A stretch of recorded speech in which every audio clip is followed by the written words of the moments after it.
guys, it's Raven with Pampered Chef, and today I am making some non-fat yogurt, and I was going to take you guys on the journey along with me. So what I've got here is you're going to start with 8 cups of milk. I'm doing it with non-fat milk instead of 2%. 2% is ideal. So the way that you accommodate non-fat milk to still get a thick yogurt, because it's going to tend to make the yogurt really thin, is going to be to cook it longer at a higher temperature. So you're going to want to cook it for about 25 to 30 minutes, at least at 180 or 200 degrees before you cool it down. And I also went ahead and added a lot of a vanilla extract to it because I want my yogurt to be vanilla flavored. So once I'm done with this part here, then I will move to the next part, which is cooling the milk and adding my yogurt base.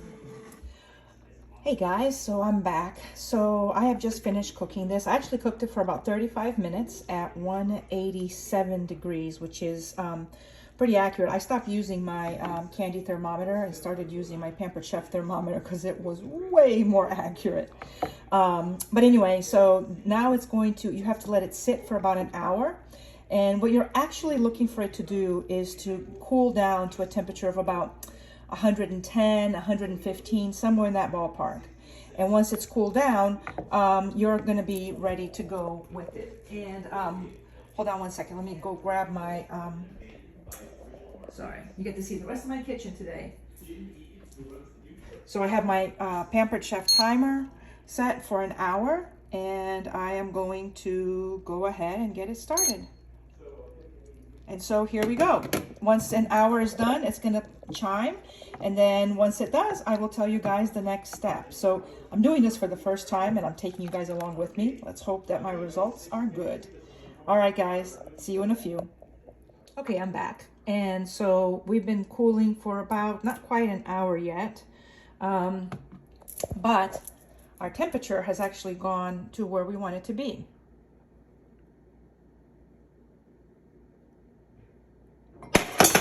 Oops, 109. So you want the temperature to be between 109 and 110, and this is what happened here. This just fell off. My whisk fell out of my my bowl. Nothing like trying to do things on the fly. All right, so the first thing I'm going to do, so once you get your temperature between 105 and 115, you're going to take about half a cup of the milk. Let's see. Nope, a little more. Oops. There we go. That's about right, half a cup. Sorry, I'm trying to do this one-handed. And then you're going to pour it into your yogurt starter. So if you have a base, I just got some store-bought yogurt and a can of that, and I put it in. So you're going to put it in here and you're going to whisk it together so it mixes really, really good. Hopefully you won't make a mess like I did.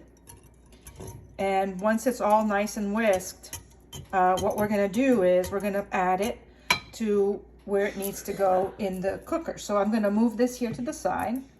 And here's my multi-cooker container. Now, if you have a quick cooker instead of the multi-cooker, I have not tried that this way, but I've heard that you can use the proofing cycle to make your own yogurt. So we're going to pour this in here. This is the milk that's still warm. And I think we've whisked this pretty good. It looks like it's pretty mixed. So now I am going to pour this, which is the yogurt base that I added to the milk. And there it is. And then I'm going to whisk this a little bit more to kind of just make sure it blends and it connects really good. The important thing to know is that the whole time you're working with the milk, you want to make sure that you don't let any of that film form. And if it does, you make sure you skim it out, because you want the milk to not have any solids or anything like that in it. So this looks like it's pretty good. And so from here, we are going to go ahead and put it in the multi-cooker. So here we are back into the multi-cooker. So our yogurt mixture is in there, nice and combined. And then we're going to choose the yogurt setting. And like I said before, if you have a quick cooker, you can try using the proofing setting to create your yogurt. And so this is gonna say, they basically, you wanna cook it on medium, and it already defaults to the right section. So medium for 8 hours, or if you want a tangier yogurt, you can go up to 12 hours to do that.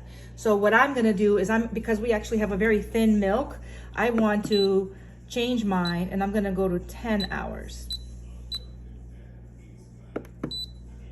And there we go. So now it's starting, and I just have to close this up.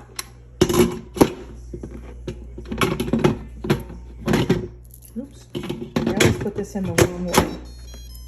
There we go. Off it goes. In 10 hours, we're gonna have some homemade yogurt.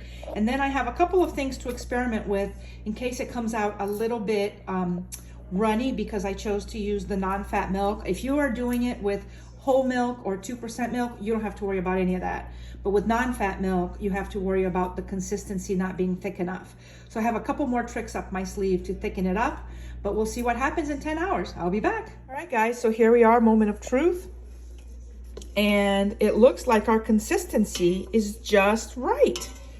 So now what I'm gonna do is I'm gonna put this in little cups, and we are good to go. And so one of the things you can do when you make this is you can save 1 cup of your yogurt and to put in, to be your base, your starter for the next batch you make. So I'm planning to keep doing that, just keeping it as a starter and then keeping it going. All right, if you guys have any questions, just post below. Okay, bye-bye.